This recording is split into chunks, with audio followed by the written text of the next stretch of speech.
Hello students welcome back to your own channel doctor A B classes of physics. ਇਸ class ਦੇ ਵਿੱਚ ਆਪਾਂ discuss ਕਰਾਂਗੇ Punjab board ਵੱਲੋਂ ਲਈਆਂ ਜਾਣ ਵਾਲੀਆਂ 2021-22 ਦੀਆਂ ਬੋਰਡ ਦੀਆਂ ਪ੍ਰੀਖਿਆਵਾਂ ਬਾਰੇ ਕਿ ਉਹ ਪ੍ਰੀਖਿਆਵਾਂ ਕਦੋਂ ਹੋਣਗੀਆਂ, ਕਿਵੇਂ ਹੋਣਗੀਆਂ, ਕਿਸ ਆਧਾਰ 'ਤੇ ਹੋਣਗੀਆਂ, ਕਿਹੜੇ ਸਿਲੇਬਸ 'ਚੋਂ ਹੋਣਗੀਆਂ, ਕੀ ਉਹਦਾ ਪੇਪਰ ਪੈਟਰਨ ਹੈ ਅਤੇ ਕਿਹੜੇ ਕਿਹੜੇ ਵਿਸ਼ੇ ਦਾ ਪੇਪਰ ਹੋਊਗਾ, ਕਿੰਨੇ ਸਮੇਂ ਦਾ ਪੇਪਰ ਹੋਊਗਾ ਅਤੇ ਕਿੰਨੇ ਮਾਰਕਸ ਦਾ ਪੇਪਰ ਹੋਊਗਾ। ਤਾਂ ਹਰ ਇੱਕ ਵਿਦਿਆਰਥੀ ਦਾ ਇਸ ਕਲਾਸ ਦੇ ਥਰੂ ਹਰ ਡਾਊਟ ਕਲੀਅਰ ਹੋ ਜਾਏਗਾ। ਤਾਂ ਜੁੜੇ ਰਹੀਓ ਇਸ ਕਲਾਸ ਦੇ ਨਾਲ ਐਂਡ ਤੱਕ। ਤੋ ਜਿਵੇਂ ਕਿ ਤੁਹਾਨੂੰ ਤੁਹਾਡੇ ਅਧਿਆਪਕਾਂ ਨੇ ਤੁਹਾਨੂੰ ਪਹਿਲਾਂ ਹੀ ਦੱਸਿਆ ਹੈ ਕਿ ਕੋਵਿਡ-19 ਮਹਾਂਮਾਰੀ ਦੇ ਚੱਲਦਿਆਂ ਬੋਰਡ ਨੇ ਪੰਜਾਬ ਬੋਰਡ ਨੇ ਆਪਣੇ 2021-22 ਦੀਆਂ ਪ੍ਰੀਖਿਆਵਾਂ ਨੂੰ 2 ਟਰਮਸ ਦੇ ਵਿੱਚ ਡਿਵਾਈਡ ਕਰ ਦਿੱਤਾ ਹੈ। ਜੋ ਟਰਮ 1 ਦੀਆਂ ਹੋਣ ਵਾਲੀਆਂ ਪ੍ਰੀਖਿਆਵਾਂ ਨੇ ਉਹ ਨਵੰਬਰ ਦਸੰਬਰ ਦੇ ਮਹੀਨੇ ਵਿੱਚ ਹੋਣਗੀਆਂ। ਟਰਮ 2 ਦੀਆਂ ਹੋਣ ਵਾਲੀਆਂ ਪ੍ਰੀਖਿਆਵਾਂ ਫਰਵਰੀ ਮਾਰਚ ਦੇ ਮਹੀਨੇ ਵਿੱਚ ਹੋਣਗੀਆਂ। ਜੋ ਮੇਨ ਇੰਪੋਰਟੈਂਟ ਇਹ ਪੁਆਇੰਟ ਹੈ, ਸਾਰੇ ਬੱਚੇ ਇਸ ਨੂੰ ਬੜੇ ਧਿਆਨ ਨਾਲ ਨੋਟ ਕਰ ਲੈਣ। ਹਾਂ, ਅਤੇ ਟਰਮ 1 ਦੀਆਂ ਮੇਨ ਜੋ ਪੁਆਇੰਟ ਹੈ, ਟਰਮ 1 ਦੀ ਜੋ ਲਿਖਤੀ ਪ੍ਰੀਖਿਆ ਉਹ ਮਲਟੀਪਲ ਚੁਆਇਸ ਕੁਐਸਚਨਸ ਦੇ ਆਧਾਰ 'ਤੇ ਹੋਵੇਗੀ। ਜਿਵੇਂ ਕਿ ਤੁਸੀਂ ਹੁਣੀ ਸੈਪਟੰਬਰ ਦਾ ਐਗਜ਼ਾਮ ਵੀ ਦੇ ਕੇ ਹਟੇ ਹੋ।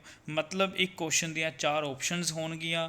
ਉਹਨਾਂ 4 ਓਪਸ਼ਨ ਦੇ ਵਿੱਚੋਂ ਤੁਸੀਂ ਇੱਕ ਸਹੀ ਓਪਸ਼ਨ 'ਤੇ ਸਰਕਲ ਕਰਨਾ ਹੋਏਗਾ। ਅਤੇ ਮੋਸਟ ਇੰਪੋਰਟੈਂਟ ਇਹ ਸਾਰੇ ਪੇਪਰ ਤੁਹਾਡੇ OMR ਸ਼ੀਟ 'ਤੇ ਲਏ ਜਾਣਗੇ, ਜਿਵੇਂ ਸੈਪਟੰਬਰ ਦੇ ਪੇਪਰ ਤੁਹਾਡੇ ਲਏ ਗਏ ਹਨ। ਅਤੇ ਟਰਮ 2 ਦੀਆਂ ਹੋਣ ਵਾਲੀਆਂ ਪ੍ਰੀਖਿਆਵਾਂ ਲਿਖਤੀ ਹੋਣਗੀਆਂ, short questions and long questions ਦੇ ਆਧਾਰ 'ਤੇ ਹੋਣਗੀਆਂ। ਜਿਵੇਂ ਕਿ ਆਪਾਂ ਸਬਜੈਕਟਿਵ ਵੇ ਦੇ ਨਾਲ ਇਸ ਨੂੰ ਕਹਿ ਸਕਦੇ ਹਾਂ। ਇਹ ਬਹੁਤ ਹੀ ਇੰਪੋਰਟੈਂਟ ਹੈ। ਮਤਲਬ ਟਰਮ 1 ਜੋ ਨਵੰਬਰ ਅਤੇ ਦਸੰਬਰ ਦੇ ਮੰਥ ਵਿੱਚ ਅਪਕਮਿੰਗ ਜੋ ਹੋਏਗਾ ਪੇਪਰ ਤੁਹਾਡਾ ਉਹ ਓਬਜੈਕਟਿਵ ਹੋਏਗਾ। ਜੋ ਆਪਣਾ ਮਾਰਚ ਦੇ ਪੇਪਰ ਹੋਣਗੇ ਤੁਹਾਡੇ ਹਾਫ ਸਿਲੇਬਸ, ਜੋ ਟਰਮ 2 ਦਾ ਸਿਲੇਬਸ ਹੋਏਗਾ ਉਹਦੇ ਵਿੱਚ ਤੁਹਾਡੇ ਪੇਪਰ ਉਹ ਸਬਜੈਕਟਿਵ ਆਧਾਰ 'ਤੇ ਪੇਪਰ ਹੋਊਗਾ। ਸੋ ਸਾਰੇ ਬੱਚੇ ਇਸ ਨੂੰ ਬੜੇ ਧਿਆਨ ਨਾਲ ਨੋਟ ਕਰ ਲਓ।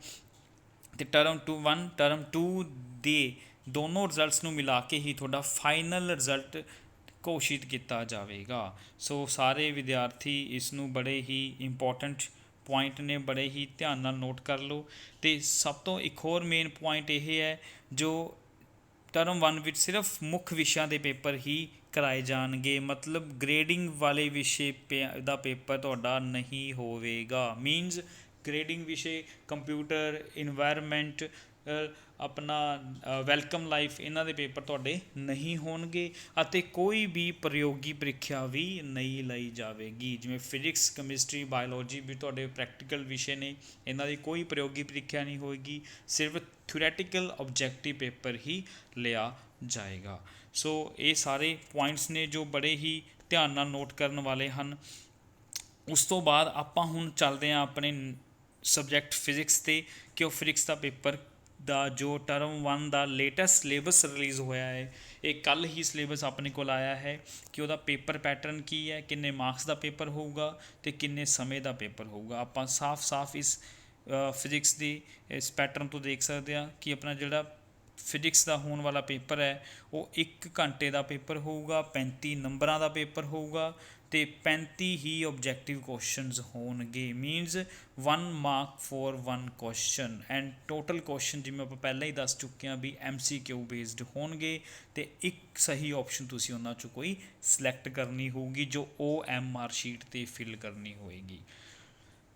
ਬਹੁਤ ਇੰਪੋਰਟੈਂਟ ਹੈ ਬੇਟਾ, ਸਾਰੇ ਇਸ ਨੂੰ ਬੜੇ ਧਿਆਨ ਨਾਲ ਨੋਟ ਕਰ ਲਓ। 1 ਮਾਰਕਸ ਦੇ ਕੁਐਸਚਨ ਹੋਣਗੇ। ਅਤੇ ਉਸ ਤੋਂ ਬਾਅਦ ਕੁਐਸਚਨ ਦੀ ਜਿਹੜੀ ਹੈਗੀ ਹੈ ਡਿਵਾਈਡੇਸ਼ਨ ਕਿਵੇਂ ਕੀਤੀ ਗਈ ਹੈ, ਨੌਲੇਜ ਬੇਸਡ ਤੁਹਾਡੇ 35% ਦਾ ਪੇਪਰ ਹੋਊਗਾ। ਮੀਨਜ਼ ਆਪਾਂ ਕਹਿ ਸਕਦੇ ਹਾਂ ਕਿ 12 ਨੰਬਰਾਂ ਦਾ ਪੇਪਰ ਤੁਹਾਡਾ ਫਿਜ਼ਿਕਸ ਦਾ ਜੋ 12 ਓਬਜੈਕਟਿਵ ਕੁਐਸਚਨ ਨੇ ਤੁਹਾਡੇ ਉਹ ਨੌਲੇਜ ਬੇਸਡ ਹੋਣਗੇ। 45% ਤੁਹਾਡਾ ਹੈਗਾ ਅੰਡਰਸਟੈਂਡਿੰਗ ਬੇਸਡ ਕੁਐਸਚਨ ਹੋਣਗੇ। ਮਤਲਬ ਆਪਾਂ ਕਹਿ ਸਕਦੇ ਹਾਂ ਕਿ 16 ਨੰਬਰਾਂ ਦਾ ਪੇਪਰ ਜਾਂ 16 ਓਬਜੈਕਟਿਵ ਕੁਐਸਚਨ ਤੁਹਾਡੇ ਜਿਹੜੇ ਨੇ ਉਹ ਅੰਡਰਸਟੈਂਡਿੰਗ ਬੇਸਡ ਹੋਣਗੇ। ਲਾਸਟ ਐਪਲੀਕੇਸ਼ਨ ਬੇਸ ਤੁਹਾਡੇ 20% ਤੁਹਾਡਾ ਜਿਹੜਾ ਹੈਗਾ ਉਹ ਕੁਐਸਚਨਸ ਹੋਣਗੇ। ਮੀਨਜ਼ 35 ਮਾਰਕਸ ਦਾ ਜੋ ਪੇਪਰ ਹੈ 20% ਕਰੀਏ ਤਾਂ ਆਪਣੇ ਕੋਲ 7 ਕੁਐਸਚਨਸ ਆਉਂਦੇ ਨੇ। 7 ਮਾਰਕਸ ਦਾ ਜੋ ਪੇਪਰ ਹੈ ਤੁਹਾਡਾ ਉਹ ਐਪਲੀਕੇਸ਼ਨ ਬੇਸਡ ਹੋਏਗਾ।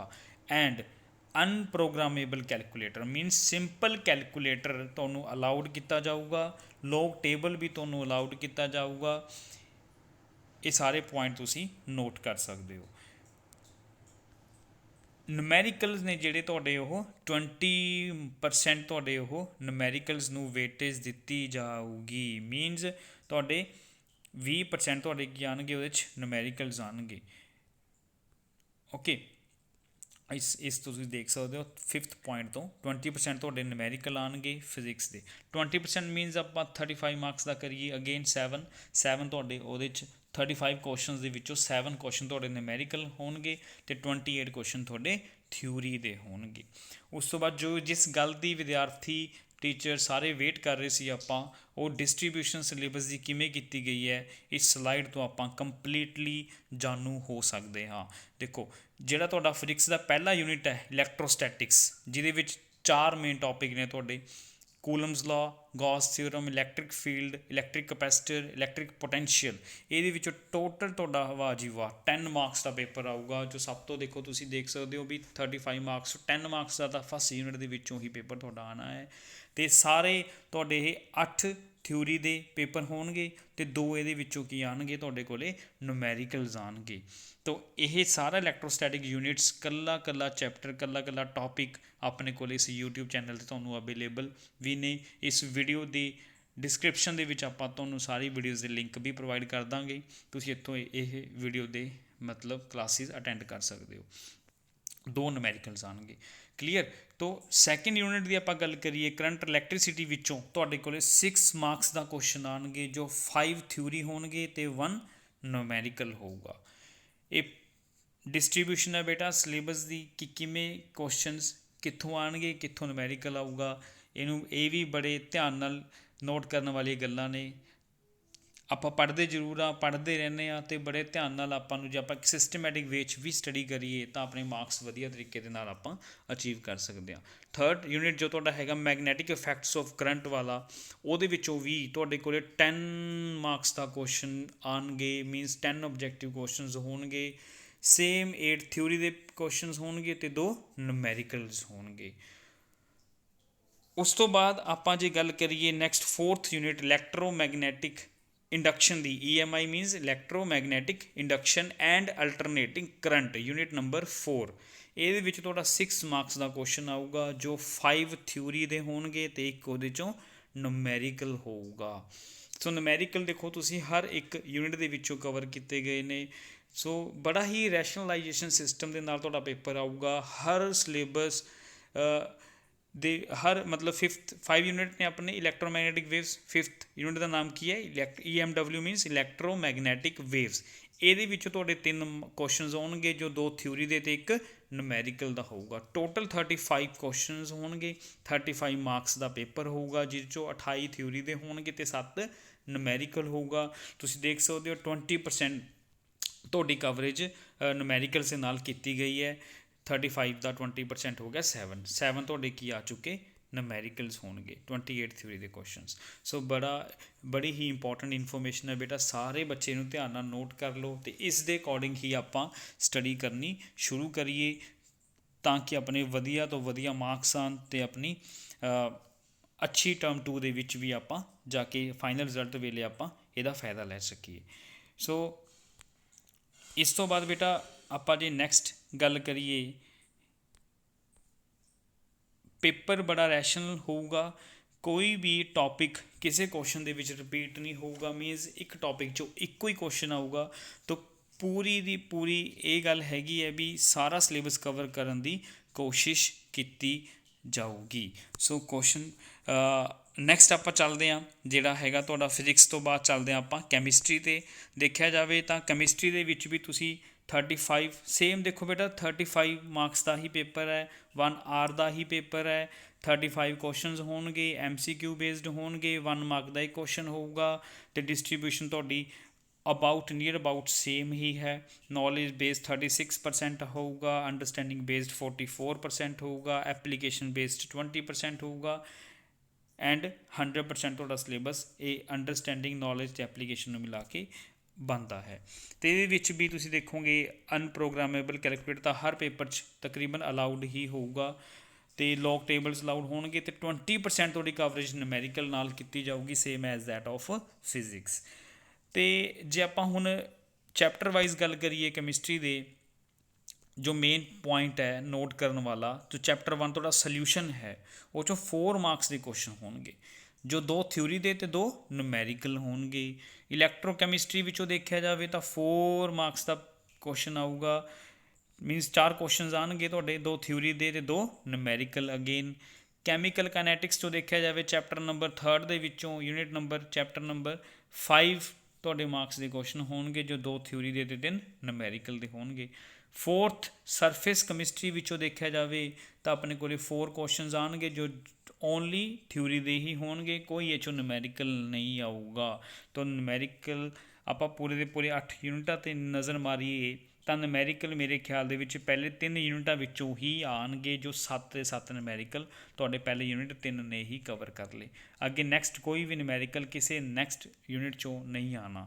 ਅੱਛਾ 5th ਯੂਨਿਟ ਦੇ ਵਿੱਚ ਦੇਖਿਆ ਜਾਵੇ general principals and processes of isolation of elements ਦੇ ਵਿੱਚ ਤੁਹਾਡੇ ਕੋਲ 2 ਮਾਰਕਸ ਦਾ ਹੀ ਪੇਪਰ ਆਊਗਾ, 2 ਥਿਊਰੀ ਕੁਐਸਚਨਸ ਹੋਣਗੇ।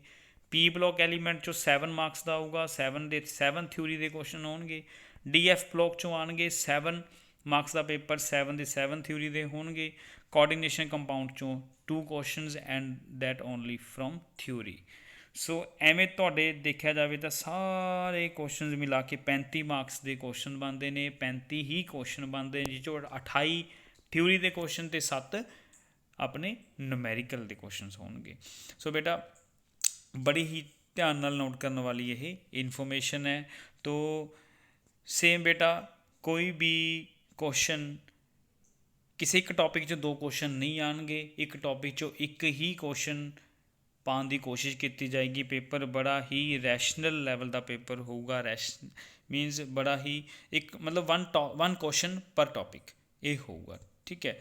ਤੋ ਨੈਕਸਟ ਆਪਾਂ ਜੇ ਗੱਲ ਕਰੀਏ ਆਪਣੇ ਮੈਥੇਮੈਟਿਕਸ ਵਾਲੇ ਟੌਪਿਕ ਦੀ, ਮੈਥੇਮੈਟਿਕਸ ਵਾਲੇ ਆਪਣੇ ਵਿਸ਼ੇ ਦੀ, ਉਹਦੇ ਵਿੱਚੋਂ ਤੁਹਾਡੇ ਕੋਲ ਦੇਖਿਆ ਜਾਵੇ ਤਾਂ ਦੇਖੋ ਫਿਰ 1 ਮਾਰਕਸ 1 ਆਰ ਦਾ ਕੁਐਸਚਨ ਹੋਊਗਾ ਪੇਪਰ ਤੁਹਾਡਾ, 40 ਨੰਬਰਾਂ ਦਾ ਪੇਪਰ ਹੋਊਗਾ ਇਹ। ਉਹ ਜੋ ਫਿਜ਼ਿਕਸ ਕੈਮਿਸਟਰੀ ਤੁਹਾਡੇ 35 ਨੰਬਰ ਦੇ ਨੇ, ਮੈਥ ਦਾ ਪੇਪਰ ਤੁਹਾਡਾ 40 ਨੰਬਰ ਦਾ ਹੋਊਗਾ, ਮੀਨਸ 40 MCQ ਕੁਐਸਚਨ ਹੋਣਗੇ, ਇੱਕ MCQ ਕੁਐਸਚਨ ਦਾ 1 ਨੰਬਰ ਹੋਊਗਾ। ਸੋ ਕੈਲਕੂਲੇਟਰ ਕੋਈ ਵੀ ਅਲਾਊਡ ਨਹੀਂ ਕੀਤਾ ਜਾਏਗਾ ਬੇਟਾ, ਠੀਕ ਹੈ, ਕਿਉਂਕਿ ਬੇਟਾ ਦੇਖੋ ਮੈਥ ਦਾ ਪੇਪਰ ਹੈ, ਮੈਥ ਦੇ ਵਿੱਚ ਕੈਲਕੂਲੇਟਰ ਨਾਲ ਤਾਂ ਕੋਈ ਰਿਲੇਸ਼ਨ ਬਣਦਾ ਹੀ ਨਹੀਂ ਨਾ। ਸੋ ਆਪਣਾ ਮਾਈਂਡ ਯੂਜ਼ ਕਰਨਾ ਹੈ proper, mathematics means your mind, ਠੀਕ ਹੈ। ਤਾਂ ਆਪਣਾ ਮਾਈਂਡ ਦੇ ਨਾਲ ਪੂਰੀ ਕੈਲਕੂਲੇਸ਼ਨਸ ਕਰਨੀਆਂ ਨੇ, ਕੋਈ ਕੈਲਕੂਲੇਟਰ ਇੱਥੇ ਯੂਜ਼ ਨਹੀਂ ਕਰਨ ਦਿੱਤਾ ਜਾਊਗਾ। ਸੋ ਸਾਇੰਸ ਦੇ ਪੇਪਰਾਂ ਵਿੱਚ ਸਾਇੰਸ ਲਗਾਉਣੀ ਹੈ ਉੱਥੇ with the help of math, ਤਾਂ ਉੱਥੇ ਥੋੜ੍ਹਾ ਜਿਹਾ ਆਪਾਂ ਕੈਲਕੂਲੇਟਰ ਨੂੰ ਸਿੰਪਲ ਕੈਲਕੂਲੇਟਰ ਆਪਾਂ ਯੂਜ਼ ਕਰ ਸਕਦੇ ਹਾਂ, ਜਿਵੇਂ ਕਿ ਆਪਾਂ ਨੂੰ ਬੋਰਡ ਨੇ ਇੰਸਟਰਕਸ਼ਨਸ ਵਿੱਚ ਦੱਸਿਆ ਗਿਆ ਹੈ। ਸੋ ਦੇਖਿਆ ਜਾਵੇ ਜੋ ਮੈਥ ਦਾ ਜੋ ਪਹਿਲਾ ਚੈਪਟਰ ਹੈ ਤੁਹਾਡਾ ਰਿਲੇਸ਼ਨਸ ਐਂਡ ਫੰਕਸ਼ਨਸ ਵਾਲਾ, ਉਹ 'ਚੋਂ 2 ਮਾਰਕਸ ਦੇ ਕੁਐਸਚਨਸ ਹੋਣਗੇ, 2 ਕੁਐਸਚਨਸ ਹੋਣਗੇ। ਐਂਡ ਸੈਕਿੰਡ ਇਨਵਰਸ ਟ੍ਰਿਗਨੋਮੈਟ੍ਰਿਕ ਫੰਕਸ਼ਨ ਦੇ ਵਿੱਚੋਂ 6 ਕੁਐਸਚਨਸ ਹੋਣਗੇ ਬੇਟਾ। ਸੋ ਬੜਾ ਹੈਵੀ ਯੂਨਿਟ ਹੈ, 6 ਕੁਐਸਚਨ ਹੋਣਗੇ, 6 ਮਾਰਕਸ ਦਾ ਹੀ ਪੇਪਰ ਆਊਗਾ। ਮੈਟ੍ਰਿਕਸ ਜੋ ਸਭ ਤੋਂ ਈਜ਼ੀ ਚੈਪਟਰ ਹੈ, 7 ਕੁਐਸਚਨ 7 ਮਾਰਕਸ ਦਾ ਪੇਪਰ। ਕੰਟੀਨਿਊਟੀ ਐਂਡ ਡਿਫਰੈਂਸ਼ੀਅਲਿਟੀ ਵਿੱਚੋਂ 9 ਮਾਰਕਸ ਦਾ ਪੇਪਰ, 9 ਕੁਐਸਚਨਸ ਹੋਣਗੇ। ਐਪਲੀਕੇਸ਼ਨ ਆਫ ਡੈਰੀਵੇਟਿਵਸ ਦੇ ਵਿੱਚੋਂ 4 ਮਾਰਕਸ ਦਾ ਕੁਐਸਚਨ, 4 ਕੁਐਸਚਨ ਹੋਣਗੇ। ਵੈਕਟਰ ਜੋ ਬਹੁਤ ਹੀ ਇੰਪੋਰਟੈਂਟ ਚੈਪਟਰ ਹੈ, ਦੇਖੋ ਮੈਥ ਦਾ ਇੱਕ ਪਾਰਟ ਹੈ, ਫਿਜ਼ਿਕਸ ਦੇ ਲਈ ਇੱਕ ਲੈਂਗੁਏਜ ਹੈ, ਇੱਕ ਟੂਲ ਹੈ। ਸੋ ਫਿਜ਼ਿਕਸ ਦੇ ਲਈ ਵੈਕਟਰ ਬਹੁਤ ਇੰਪੋਰਟੈਂਟ ਹੈ, ਜਿਵੇਂ ਕਿ ਤੁਹਾਨੂੰ ਵਾਰ ਕਲਾਸਿਸ ਦੇ ਵਿੱਚ ਵੀ ਦੱਸਿਆ ਜਾਂਦਾ ਹੈ ਬੇਟਾ। ਸੋ ਵੈਕਟਰ ਨੂੰ ਬੜੇ ਧਿਆਨ ਨਾਲ ਪੜ੍ਹਿਓ, ਮੈਥ 'ਚੋਂ ਵੀ ਪੜ੍ਹਿਓ, ਫਿਜ਼ਿਕਸ 'ਚੋਂ ਵੀ ਪੜ੍ਹਿਓ, ਤਾਂ ਕਿ ਵੈਕਟਰ 'ਚੋਂ ਆਪਾਂ ਪੂਰੇ ਨੰਬਰ ਅਚੀਵ ਕਰ ਸਕੀਏ, ਨੋਨ ਮੈਡੀਕਲ ਵਾਲੇ ਬੱਚੇ, ਠੀਕ ਹੈ। ਸੋ ਵੈਕਟਰ ਦੇ ਵਿੱਚ ਤੁਹਾਡਾ 5 ਕੁਐਸਚਨ ਆਉਣਗੇ, 'ਚੋਂ 5 ਮਾਰਕਸ ਦੇ ਹੋਣਗੇ। ਪ੍ਰੋਬੇਬਿਲਿਟੀ ਬੜਾ ਇੰਟਰਸਟਿੰਗ ਟੌਪਿਕ ਹੈ ਬੇਟਾ, 7 ਕੁਐਸਚਨ 7 ਮਾਰਕਸ ਦੇ ਹੋਣਗੇ, ਅਤੇ ਇਸ ਤਰ੍ਹਾਂ ਤੁਹਾਡੇ 40 ਮਾਰਕਸ ਦਾ ਪੇਪਰ ਪੂਰਾ ਬਣਦਾ ਹੈ। ਟੋਟਲ ਇਹਦੇ ਵਿੱਚ ਦੇਖਿਆ ਜਾਵੇ ਤਾਂ 7 ਚੈਪਟਰਾਂ ਦੇ ਵਿੱਚੋਂ 40 ਮਾਰਕਸ ਦਾ ਪੇਪਰ ਤੁਹਾਡਾ ਮੈਥ ਦਾ ਆਊਗਾ। ਸੋ ਇਹਦੇ ਵਿੱਚ ਵੀ ਬੇਟਾ ਕੋਈ ਵੀ ਕੁਐਸਚਨ ਮਤਲਬ ਟੌਪਿਕ ਦੇ ਵਿੱਚੋਂ 2 ਕੁਐਸਚਨ ਨਹੀਂ ਆਉਣਗੇ, ਇੱਕ ਟੌਪਿਕ ਦੇ ਵਿੱਚੋਂ ਇੱਕੋ ਹੀ ਕੁਐਸਚਨ ਆਊਗਾ। ਸੋ ਬੜੇ ਧਿਆਨ ਨਾਲ ਡੀਪਲੀ ਪੜ੍ਹਨ ਵਾਲੀ ਗੱਲਾਂ ਨੇ। ਸਬਜੈਕਟਿਵ ਪੇਪਰ ਬੜਾ ਹੀ ਆਪਾਂ ਈਜ਼ੀ ਤਰੀਕੇ ਨਾਲ ਜੋ ਕੁਐਸਚਨ ਆ ਗਿਆ ਉਹਦੇ ਬਾਰੇ ਲਿਖਣਾ, ਪਰ ਓਬਜੈਕਟਿਵ ਬੇਟਾ ਇਹਦੇ ਲਈ ਥੋੜ੍ਹੀ ਡੀਪ ਸਟੱਡੀ ਚਾਹੀਦੀ ਹੈ। ਸੋ ਸਾਰੇ ਵਿਦਿਆਰਥੀ ਚੰਗੀ ਤਰ੍ਹਾਂ ਅੱਛੀ ਨੰਬਰਾਂ ਨਾਲ ਕਰਨਾ ਹੈ ਇਹਨੂੰ ਪਾਸ, ਠੀਕ ਹੈ। ਸੋ ਨੈਕਸਟ ਆਪਾਂ ਚੱਲਦੇ ਹਾਂ ਬਾਇਓਲੋਜੀ ਦੇ ਉੱਪਰ। ਜੋ ਮੈਡੀਕਲ ਵਾਲੇ ਵਿਦਿਆਰਥੀ ਨੇ ਉਹਨਾਂ ਦੇ ਲਈ ਦੇਖਿਆ ਜਾਵੇ ਤਾਂ ਬਾਇਓ ਦਾ ਪੇਪਰ ਫਿਰ ਤੋਂ 1 ਆਵਰ ਦਾ ਹੀ ਹੈ ਐਂਡ 35 ਮਾਰਕਸ ਦਾ ਪੇਪਰ ਹੋਊਗਾ। 35 ਕੁਐਸਚਨ ਹੋਣਗੇ, 1 ਮਾਰਕ ਪਰ ਕੁਐਸਚਨ, ਠੀਕ ਹੈ। ਸੋ ਪਹਿਲਾ ਜੋ ਚੈਪਟਰ ਤੁਹਾਡਾ ਹੈਗਾ ਯੂਨਿਟ ਚੈਪਟਰ, ਉਹ 'ਚੋਂ ਯੂਨਿਟ ਦਾ ਨਾਮ ਹੈਗਾ ਰੀਪਰੋਡਕਸ਼ਨ, ਹੈ ਨਾ। ਅਤੇ ਚੈਪਟਰ 1 ਹੈਗਾ ਰੀਪਰੋਡਕਸ਼ਨ ਇਨ ਔਰਗਨਿਜ਼ਮਸ, ਉਹ 'ਚੋਂ 2 ਕੁਐਸਚਨਸ ਆਉਣਗੇ। ਸੈਕਸੁਅਲ ਰੀਪਰੋਡਕਸ਼ਨ ਇਨ ਫਲਾਵਰਿੰਗ ਪਲਾਂਟਸ, ਉਹ 'ਚੋਂ 5 ਮਾਰਕਸ ਦੇ ਕੁਐਸਚਨ ਆਉਣਗੇ। ਐਂਡ ਹਿਊਮਨ ਰੀਪਰੋਡਕਸ਼ਨ ਦੇ ਵਿੱਚੋਂ 5 ਮਾਰਕਸ ਦੇ ਕੁਐਸਚਨ ਆਉਣਗੇ। ਰੀਪਰੋਡਕਟਿਵ ਹੈਲਥ ਦੇ ਵਿੱਚੋਂ 3 ਮਾਰਕਸ ਦੇ ਪੇਪਰ ਆਉਣਗੇ। ਮੀਨਸ ਜਿਹੜਾ ਥੋੜ੍ਹਾ ਪਹਿਲਾ ਯੂਨਿਟ ਹੈ ਰੀਪਰੋਡਕਸ਼ਨ, 4 ਚੈਪਟਰ ਦੇ ਵਿੱਚੋਂ ਤੁਸੀਂ ਦੇਖਿਆ ਜਾਵੇ 2 + 5 + 5 + 3 ਕਿੰਨਾ ਹੋ ਗਿਆ ਬੇਟਾ, 15 ਨੰਬਰ ਦਾ ਪੇਪਰ ਜੋ ਤੁਹਾਡਾ ਹੈਗਾ ਉਹ ਰੀਪਰੋਡਕਸ਼ਨ ਯੂਨਿਟ ਦੇ ਵਿੱਚੋਂ ਕਵਰ ਕੀਤਾ ਜਾਊਗਾ। ਐਂਡ ਨੈਕਸਟ ਜੇ ਆਪਾਂ ਗੱਲ ਕਰੀਏ, ਆਪਣਾ ਯੂਨਿਟ ਨੰਬਰ ਨੈਕਸਟ ਹੈਗਾ ਜੈਨੇਟਿਕਸ ਐਂਡ ਐਵੋਲਿਊਸ਼ਨ ਦੇ ਵਿੱਚੋਂ chapter number 5 heredity and variation ਦੇ ਵਿੱਚੋਂ 5 ਮਾਰਕਸ ਦਾ paper. Molecular basis of inheritance ਦੇ ਵਿੱਚੋਂ 5 ਮਾਰਕਸ ਦਾ ਪੇਪਰ। ਐਵੋਲਿਊਸ਼ਨ ਦੇ ਵਿੱਚੋਂ ਵੀ 5 ਮਾਰਕਸ ਦਾ ਪੇਪਰ ਆਊਗਾ। ਮੀਨਸ ਇਹ ਵੀ 5 + 5 + 5 ਟੋਟਲ 15 ਮਾਰਕਸ ਦਾ ਪੇਪਰ ਤੁਹਾਡਾ ਹੈਗਾ ਜਿਹੜਾ ਉਹ ਜੈਨੇਟਿਕਸ ਐਂਡ ਐਵੋਲਿਊਸ਼ਨ ਯੂਨਿਟ ਦੇ ਵਿੱਚੋਂ ਲਿਆ ਜਾਏਗਾ। 15 + 15 30 ਮਾਰਕਸ ਦਾ ਪੇਪਰ ਤੁਹਾਡਾ reproduction and genetics and evolution ਦੇ ਵਿੱਚੋਂ ਲਿਆ ਜਾਏਗਾ। ਮੀਨਸ ਪਹਿਲੇ 7 ਚੈਪਟਰਾਂ ਦੇ ਵਿੱਚੋਂ 30 ਮਾਰਕਸ ਦਾ ਪੇਪਰ ਤੁਹਾਡਾ ਕਵਰ ਹੋ ਜਾਏਗਾ। ਐਂਡ ਨੈਕਸਟ ਜਿਹੜਾ ਯੂਨਿਟ ਹੈ ਬਾਇਓਲੋਜੀ ਐਂਡ ਹਿਊਮਨ ਵੈਲਫੇਅਰ ਦੇ ਵਿੱਚੋਂ ਤੁਸੀਂ ਇੱਕੋ ਹੀ ਚੈਪਟਰ ਆਪਣਾ ਹਿਊਮਨ ਹੈਲਥ ਐਂਡ ਡਿਸੀਜ਼ਿਸ, ਇਹਦੇ ਵਿੱਚ ਤੁਹਾਡਾ 5 ਮਾਰਕਸ ਦਾ ਪੇਪਰ ਆਊਗਾ, 5 ਕੁਐਸਚਨ ਹੋਣਗੇ। ਐਂਡ 30 + 5 ਕਿੰਨਾ ਹੋ ਗਿਆ ਤੁਹਾਡਾ, 15 + 15 30, 30 + 5 35 ਨੰਬਰ ਦਾ ਪੇਪਰ ਜੋ ਤੁਹਾਡਾ ਹੈਗਾ ਉਹ ਕੰਪਲੀਟ ਹੋ ਗਿਆ ਬਾਇਓ ਦਾ ਫਰੋਮ 8 ਟੋਟਲ 8 ਚੈਪਟਰਸ, ਠੀਕ ਹੈ। ਸੋ 35 ਕੁਐਸਚਨਸ ਐਂਡ 35 ਮਾਰਕਸ ਦਾ ਪੇਪਰ ਤੁਹਾਡਾ ਜੋ ਬਾਇਓ ਦੇ ਵਿੱਚੋਂ ਆਊਗਾ। ਹਾਂ, ਇਹਦੀ ਜਿਹੜੀ ਇੰਪੋਰਟੈਂਟ ਗੱਲ ਹੈਗੀ ਆ ਉਹ ਨੋਟ ਕਰਨ ਵਾਲੀ ਹੈਗੀ ਗੱਲ, ਜੋ ਤੁਹਾਡਾ ਦੇਖਿਆ ਜਾਵੇ ਆਪਣਾ ਇਹ 'ਚ ਅੰਡਰਸਟੈਂਡਿੰਗ ਬੇਸ 50 ਮਾਰਕਸ ਦਾ 50% ਆਊਗਾ। ਮਤਲਬ ਨੌਲੇਜ ਬੇਸ ਜਿਹੜਾ ਹੈਗਾ ਉਹ 50% ਪੇਪਰ ਆਊਗਾ। ਮੀਨਸ ਤਕਰੀਬਨ 17 ਜਾਂ 18 ਕੁਐਸਚਨ ਤੁਹਾਡੇ ਜਿਹੜੇ ਨੇ ਉਹ ਨੌਲੇਜ ਬੇਸਡ ਹੋਣਗੇ। ਐਂਡ 7 ਕੁਐਸਚਨ ਤੁਹਾਡੇ ਉਹ ਐਪਲੀਕੇਸ਼ਨ ਬੇਸਡ ਹੋਣਗੇ। ਐਂਡ ਬਾਕੀ ਬਚਦੇ ਤੁਹਾਡੇ 10 ਕੁਐਸਚਨ ਜਿਹੜੇ ਤੁਹਾਡੇ ਨੇ ਉਹ ਆਪਣਾ ਅੰਡਰਸਟੈਂਡਿੰਗ ਬੇਸਡ ਹੋਣਗੇ। ਇਹ ਗੱਲ ਨੋਟ ਕਰਨ ਵਾਲੀ ਹੈ। ਥੋੜ੍ਹੀ ਜਿਹੀ ਮਤਲਬ ਕੀ ਹੈ, ਫਿਜ਼ਿਕਸ ਕੈਮਿਸਟਰੀ ਨਾਲ ਥੋੜ੍ਹਾ ਜਿਹਾ ਇਹ 'ਚ ਫਰਕ ਹੈਗਾ। ਉਹ 'ਚ 45 35 ਤੇ 20 ਦੀ ਰੇਸ਼ੋ ਹੈ, ਇਹ 'ਚ 50 30 ਤੇ 20 ਦੀ ਰੇਸ਼ੋ ਹੈ knowledge understanding and applications based questions ਦੀ। ਸੋ ਇਸ ਤਰ੍ਹਾਂ ਬੇਟਾ ਤੁਹਾਡੇ ਸਾਰੇ ਜੋ ਹੈਗਾ ਪੇਪਰ ਹੋਣਗੇ ਨਵੰਬਰ ਦਸੰਬਰ ਦੇ ਵਿੱਚ ਸਾਰੇ ਵਿਸ਼ਿਆਂ ਦੇ। ਇਹ ਮੇਨ ਵਿਸ਼ੇ ਨੇ ਆਪਣੇ ਨੋਨ ਮੈਡੀਕਲ ਵਾਲੇ ਵਿਦਿਆਰਥੀਆਂ ਦੇ। ਫਿਜ਼ਿਕਸ, ਮੈਥ, ਕੈਮਿਸਟਰੀ ਇਹ ਨੋਨ ਮੈਡੀਕਲ ਦੇ ਮੇਨ ਵਿਸ਼ੇ ਨੇ। ਪੰਜਾਬੀ ਇੰਗਲਿਸ਼ ਤਾਂ ਦੇਖੋ ਨਾਲ ਹੈਗੀ ਹੈ ਨਾ, ਉਹਨਾਂ ਦੇ ਪੇਪਰ ਤਾਂ ਹੋਣੇ ਨੇ। ਅਤੇ ਨਾਲ ਜਿਹੜੇ ਮੈਡੀਕਲ ਲਈ ਹੈ ਉਹ ਮੈਥ ਨੂੰ ਛੱਡ ਕੇ ਆਪਣਾ ਬਾਇਓਲੋਜੀ ਵਾਲਾ ਪੇਪਰ ਉਹਨਾਂ ਦਾ ਹੋਊਗਾ। ਇਹ ਆਪਾਂ ਸਾਰਿਆਂ ਨੂੰ ਵਿਦਿਆਰਥੀਆਂ ਨੂੰ ਪਹਿਲਾਂ ਹੀ ਆਲਰੇਡੀ ਪਤਾ ਹੈ। ਤੋ ਵਿਦਿਆਰਥੀਓ ਪੜ੍ਹਦੇ ਰਹੋ, ਆਪਣੀ ਸਟੱਡੀ ਸ਼ੁਰੂ ਕਰ ਲਓ ਅਤੇ ਕੋਈ ਵੀ ਐਵੇਂ ਨਾ ਹੋਵੇ ਵੀ ਤੁਹਾਡੇ ਮਾਰਕਸ ਕਿਤੋਂ ਕੱਟੇ ਜਾਣ। ਸਾਰੀਆਂ ਆਪਣਾ ਜੋ ਇਸ ਚੈਨਲ ਹੈ ਇਹਦੇ ਉੱਪਰ ਤੁਹਾਨੂੰ ਸਾਰੇ ਫਿਜ਼ਿਕਸ ਦੀਆਂ ਵੀਡੀਓਜ਼ ਆਉਣ ਵਾਲੇ ਦਿਨਾਂ ਦੇ ਵਿੱਚ ਜ਼ਰੂਰ ਮਿਲਣਗੀਆਂ। ਅਤੇ ਥੈਂਕ ਯੂ ਆਲ ਦੀ